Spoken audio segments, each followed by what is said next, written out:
Près de 5,3 millions d'électeurs de la Tunisie, le plus petit État du Maghreb, devaient être aux urnes ce dimanche 21 décembre 2014 pour élire le nouveau président.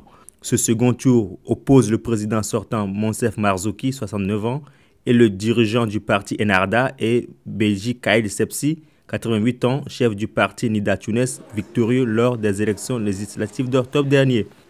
La diaspora tunisienne en Belgique a également voté. Nous les avons suivis au consulat de la Tunisie à Etterbeek et au Champ de Mars à XL au cœur de Bruxelles. On a bien commencé quand même avec un petit bébé vers la démocratie. On espère bien que notre fille vont bien jouer le rôle de co-scripteur dans notre pays. Pour la première fois dans l'histoire de la Tunisie, on vote d'une façon démocratique. Il y a des candidats, il y a un deuxième tour, c'est une première et vive la révolution, vive la Tunisie. Donc on va dire qu'on est dans les 56-57 ans de vie, on va dire de manque de vie politique. Maintenant on va voter après 3 ans de révolution, même 4. Et on a des peurs, quoi. Il y a des peurs que l'ancien régime revienne.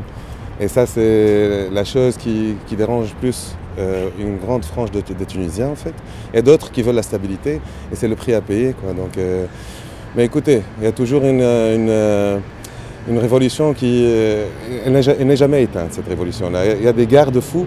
Et j'espère que même si Beji Caïd Essebsi obtient donc la présidence, que la société civile, les partis et les opposants seront toujours en veille, comme ils l'ont fait pendant 3 ans. Hein. Ils ont vraiment été là pendant 3 ans, les 3 ans de Marzouki, de Nada, de la Troïka. Et voilà, donc c'est ce qu'on espère en tout cas. Beaucoup de défis attendent le candidat qui sera déclaré vainqueur de ce second tour.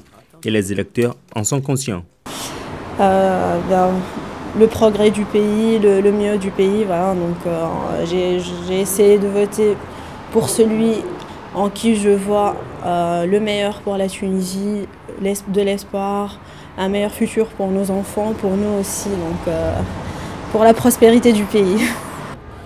J'espère qu'on va avoir un bon président pour le prochain 5 ans qui viennent. Et c'est tout, quoi. Donc vous êtes sûr d'avoir fait le bon choix? Inch'Allah, comme on dit. Inch'Allah, Inch'Allah. J'attends qu'ils fassent quelque chose dans le pays, pour nous, pour nos enfants, pour les gens qui habitent là-bas, pour les parents, pour la famille. Une élection qui s'est déroulée jusque dans la mi-journée, sans incident. En ce qui concerne les dernières élections, le deuxième tour, c'est bien passé jusqu'à maintenant. Le déroulement, tout ça se passe très bien dans le bureau, il n'y a pas des incidents, il n'y a rien. Et voilà, on espère que ça va se terminer comme ça.